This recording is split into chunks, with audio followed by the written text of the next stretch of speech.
الحمد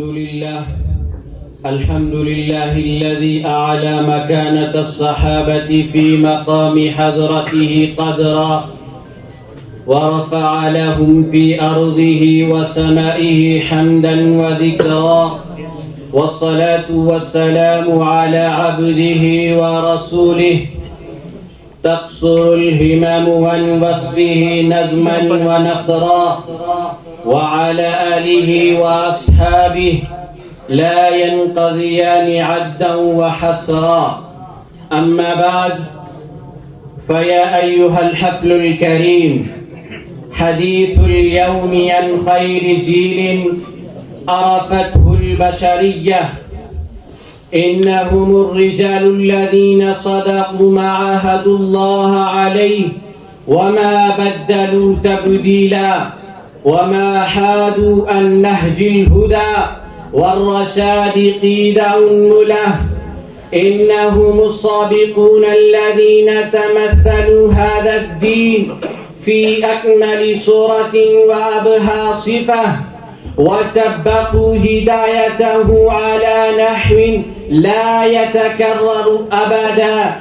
إنهم صحابة رسول الله صلى الله عليه وسلم، مصابيح الدجى وشموس الهدى، سادة الأمة وعنوان مجدها، هم قدوة المؤمنين وخير عباد الله بعد الأنبياء والمرسلين، أغذر الناس علما وأدقهم فهما وأصدقهم إيمانا وأحسنهم عملا. بدمائهم وأموالهم وصل الإسلام إلى أطراف الأرض، بجهادهم وتضحياتهم قام صرح الدين وانهدم بنيان الشرك.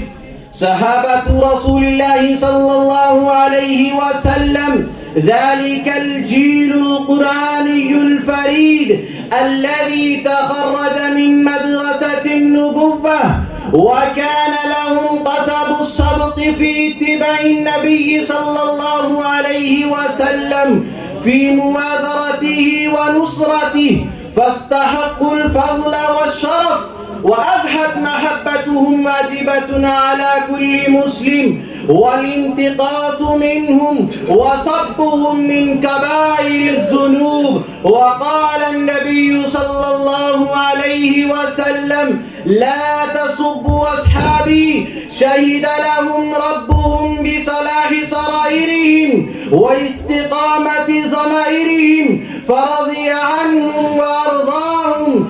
إنهم بحق جيل فريد في إيمانه وجهاده وعلمه وعمله وصدقه وإخلاصه، يعجز اللسان عن ذكر مآثرهم ويكل القلم عن تعداد فضائلهم.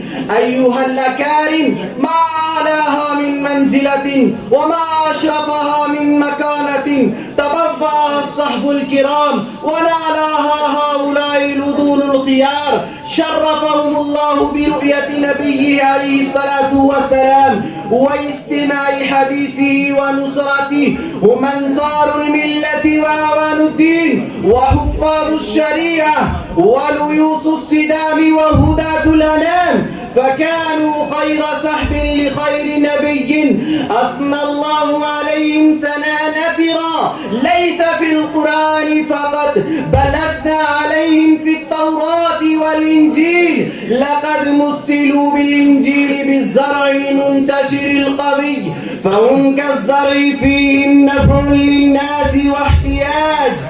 أيها الفضلاء، ومن أصول عقائد أهل السنة والجماعة التعدب مع صحابة رسول الله صلى الله عليه وسلم والاستغفار لهم، فرضي عنهم وأرضاهم وجمعنا معهم في الفردوس الأعلى. وأختتم خطبتي هذه بقول ابن أبي داود رحمهم الله من حائط: وقل خير قول في الصحابة كلهم، ولا تك طعانا تعيب وتجرح، فقد نطق الوحي المبين بفضلهم وفي الفتح أي في الصحابة تمده وما علي إلا البلاغ